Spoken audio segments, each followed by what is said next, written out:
बिहार के भागलपुर में पिछले 4 दिनों से गरीब भूमिहीन दलित जन संसद के बैनर तले जिला कलेक्ट्रेट के सामने आमरण अनशन पर बैठे थे। Being beaten is being described as said to be a Dalit. A Dalit who was raped and then burnt to death by two upper caste 17-year-olds. In fact, Hinduism teaches that subordinated castes are being punished for the deeds of past lives. Dalits are not even allowed to use the same public toilets. In some areas, it's women who are affected the most. After 2 millennia, India's untouchables have had enough. It's the 21st century superpower they live in that's out of touch, they say. Caste is to India what apartheid was to South Africa, what segregation was to America. And a lot of these people have been chanting, "Hail Ambedkar." Ambedkar wrote...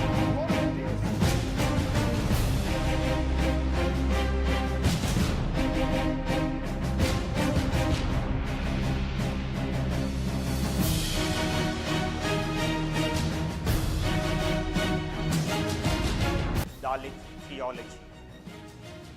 In 2001, the population of the scheduled castes in India was 16.66 crores. In 2011, it was 20.14 crores. That is an increase of 20.8% when the whole Indian population grew by 17.7% in 10 years. Though there is an increase in the population of Dalits in the country, many states with a considerable number of Dalit population don't have any legislation to protect the interests of the community. Many SC families do not own land or even own any property. The 2011 census confirms that there are more than 200 million scheduled castes, that is Sikh, Hindu and Buddhist Dalits in India. The total number of Dalits is probably much more, as Muslim and Christian Dalits are not included in these figures. According to some estimates, there are 15 to 20 million Christian Dalits, while the number of Muslims may be much more, nearly as high as 100 million. Adivasis, tribals, and Dalits are part of the original indigenous people of India with their own history, traditions, and religion. The term Dalit means the oppressed people. The Dalits are most humiliated lot, segregated socially, religiously, and culturally. They are called untouchables, Harijans, scheduled castes, Chandalas, Panchamas. The upper caste dictate to them, control them, and exploit them. Some Dalits embraced Christianity in search of liberation, but they are doubly discriminated both by the state and by the church. The state denies them the rights and privileges given to normal Dalits because they embraced Christianity.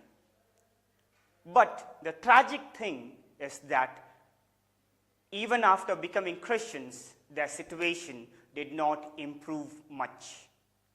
Many churches continued the caste discrimination, and the Dalit Christians were gradually alienated from their own churches. As a fact and figure, out of the 156 bishops, except 6, all the other are from the upper castes. As they adopted Christian faith, they also had lost their special privileges, rights, free education, reservation in jobs, etc., that the non-Christian Dalits enjoyed. Dalit Christians thus lost their identity and human dignity, and they became non-persons. Dalit theology is the cry of Dalit Christians by which they try to express their faith in the midst of their agonies.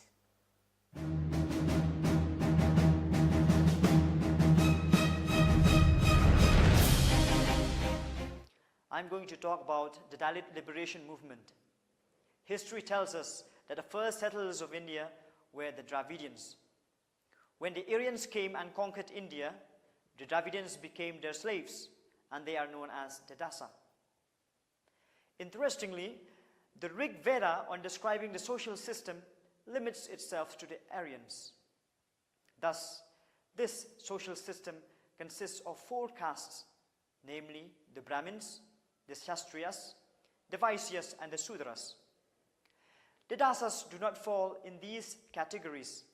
They are considered to be lower than the Sudras. They are generally termed as the untouchables, the scheduled castes, and the Harijans. There are 3 factors which are responsible for the growth of the Dalit movement as the 19th century progressed. The first was the attitude and the influence of the British officials.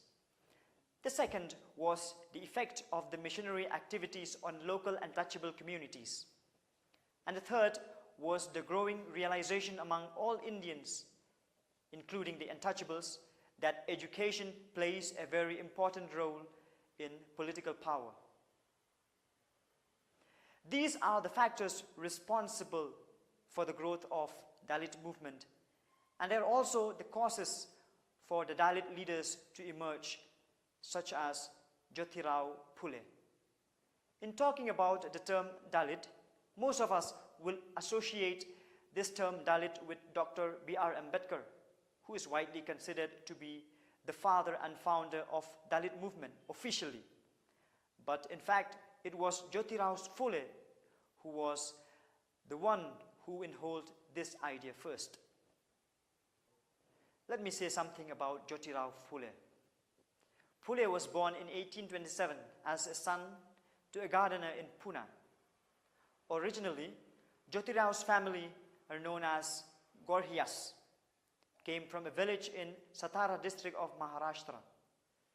Since Jyotirao's father and his 2 uncles served as florists under the Peshwas, they came to be known as Phule.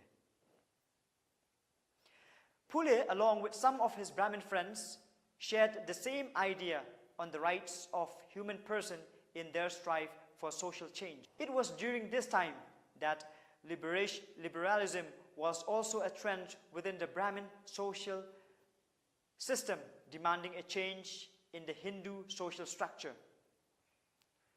Phule's main role was to be an educator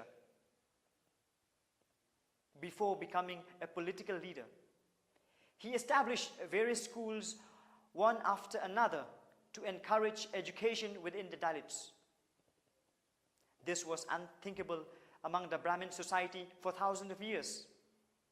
He was also in favor of the women, whose position was much more problematic than the Dalit men. Phule was a man of action, organizing the people and establishing new movement. We have talked about the schools he founded before, which are not only his efforts to build up a new Dalit society. He also became the pioneer of Dalit political movement with the establishment of Satya Dohak Samaj in 1873. Other followers continued the movement he established, where Dr. B.R. Ambedkar became a striking figure in the first half of the 20th century. Arvind P. Nirmal, the pioneer Dalit theologian, said that there are 6 meanings behind this term Dalit. The first, the broken, the torn, the rent, the burst, the split. The second, the opened, the expanded. The third, the bisected. The fourth, the driven asunder, the dispelled, the scattered. The fifth, the downtrodden, the crushed, the destroyed. And the last one, the manifested, the displayed. Well, with these descriptions provided us with the essential characteristics of the Dalits, it clearly describes their deprived status, the injustice they suffered, the exploitations they faced at the hands of the upper class section of the society. It was in this context that the Dalit movement developed before independence as an isolated revolt of the weakest and most oppressed section of the population. But later, with the limits in socio-political economic sectors, it gains its momentum even better in the post-independence.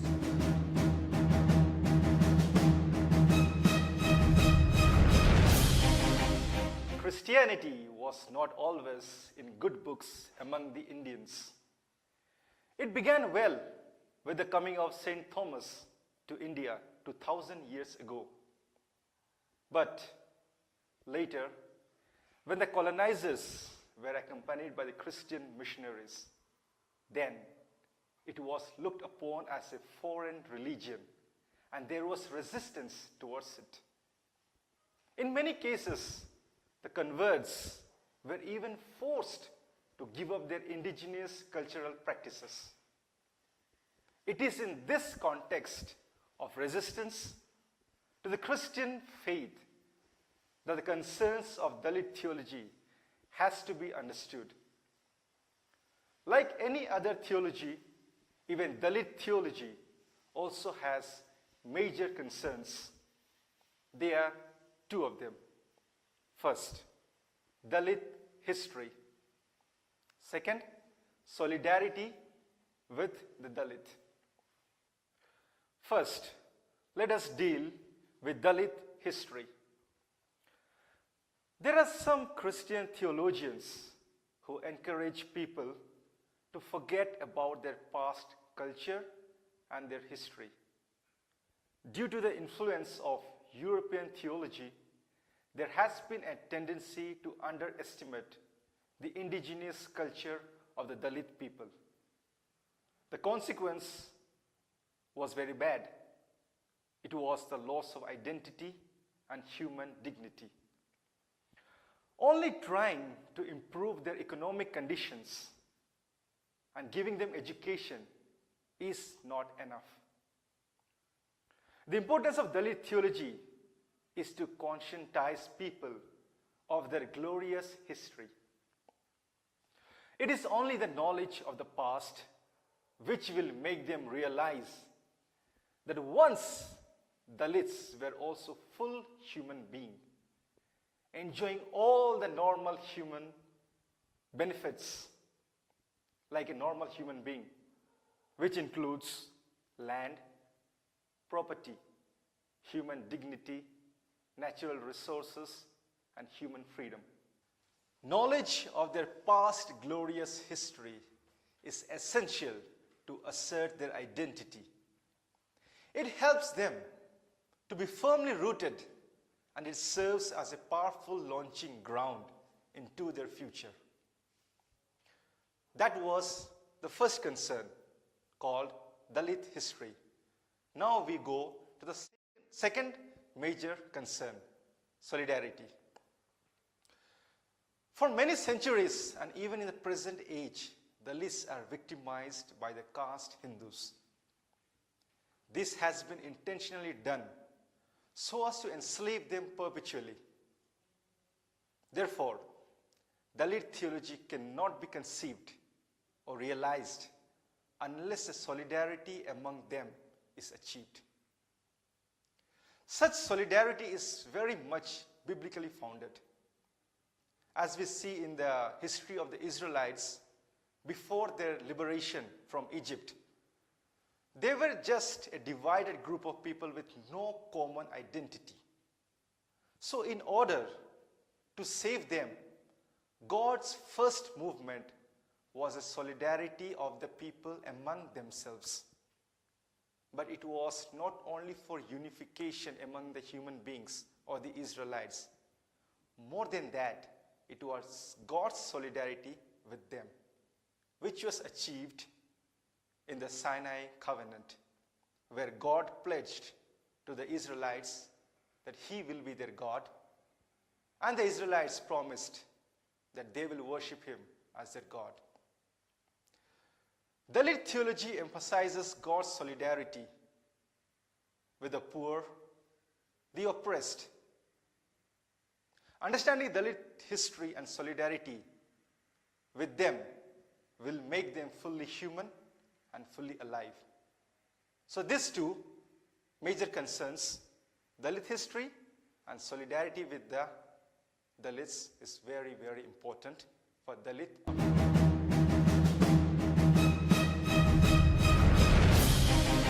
The seed of Dalit theology was first sowed by the Indian Protestant theologian Arvind P. Nirmal.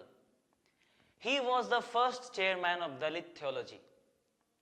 He delivered a speech on Dalit theology on 3rd November 1987 at the Lutheran Gurukul College in Madras.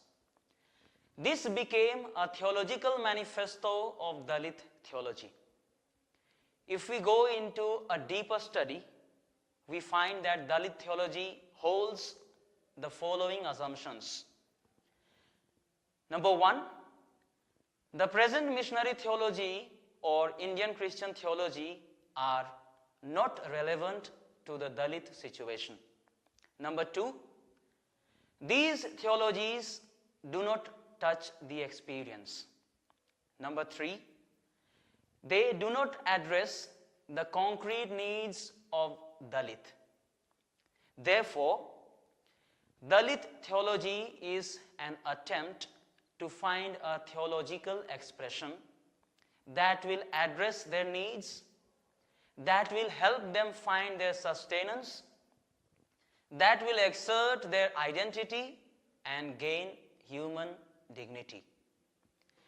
In order to understand the Dalit theology better, now we shall have a look at the 4 typical features of Dalit theology. Number one, Dalit theology is a theological movement.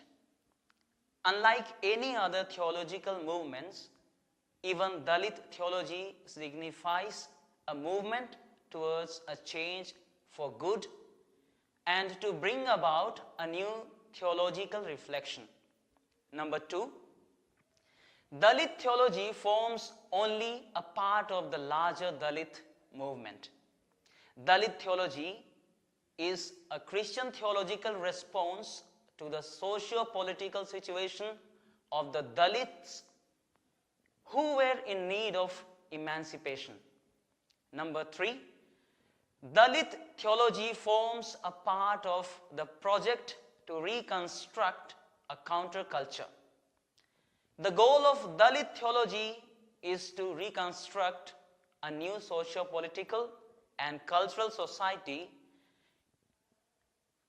against the present one, which is the culture of injustice, exploitation, and cultural dominancy. Number four, Dalit theology is a counter-theology. Dalit theology is opposed to the other types of contextual theology like the theology of dialogue or theology of inculturation, which are manipulated by the higher castes and is a form of oppression. It is a counter-theology for the grassroots transformation of society.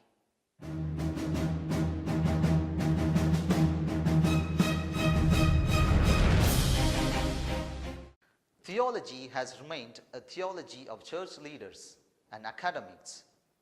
Dalit Christians suffer a fourfold oppression: by non-Dalit Christians, by non-Dalits of other faith, by the prejudicial treatment meted out by the state, and by the Hindu fundamentalist groups. In India, caste decides the social, economic, and political status of a person. It determines one's residence, occupation, rights of ownership, marital relationship, and even burial place. According to Indian National Crime Bureau report, in 1 year, there are 235,560 crimes committed against Dalits, 90,048 murders, 6,748 rape cases, 831 dacoitry and looting, 5,250 crimes under the protection of civil rights, 90,934 crimes under SC/ST Act, 86,110 for other crimes. There are crimes and there are many crimes, unreported acts of violence unleashed upon Dalits who do not seek a legal remedy for fear of social boycotts and further oppression. It is in this context I present to you 4 elements of Dalit theology. First, Dalit theology as theology of identity. Scholars like Nirmal attempted to explain this aspect by comparing the Dalits to the wandering Armene in the Bible, who started with a few people and grew into mighty nation. But many critics rejected this idea, saying that Dalits are the real inhabitants of this land and they were robbed of their original identity. Second, Dalit theology as a theology of the people. This is the aim of Dalit theology, to seek to establish the origin and identity of not merely individuals, but the entire community itself. From this point, it is a theology that concerns the people as group, their past, their present, and future life. The context is always a one single community. Third, Dalit theology as theology of suffering. Nirmal has introduced Christ the Dalit. By this, he speaks of Christ as identifying himself with the suffering Dalits of India. The cross becomes the symbolic reference of this suffering. Fourth, Dalit theology as the liberation theology. Dalit theology aims at creating a Dalit consciousness. It is a liberation from a feeling of helplessness, of nothingness, or of hopelessness. It is a movement towards self-respect and dignity. It projects God as the one who liberates the Dalits and transforming them into his own people. The Dalit hero, this man in glasses, the late B.R. Ambedkar. In his name, a lexicon of emancipation has taken root. They talk of aspiration and social revolution. Caste is to India what apartheid was to South Africa, what segregation was to America. And a lot of these people have been chanting, "Hail Ambedkar." Ambedkar wrote modern India's post-colonial constitution, and he also was a Dalit. And he said there cannot be a more degrading form of social organization than caste. 70 years on, these people, a quarter of India's population, are still enslaved by the caste system. The labourers, rat catchers, sewer cleaners and street sweepers of India are now waking up to the fact that it's not their fault. It's within their power to shatter the myth of their untouchability, that dignity and justice are within their grasp. The Dalits are a waking giant.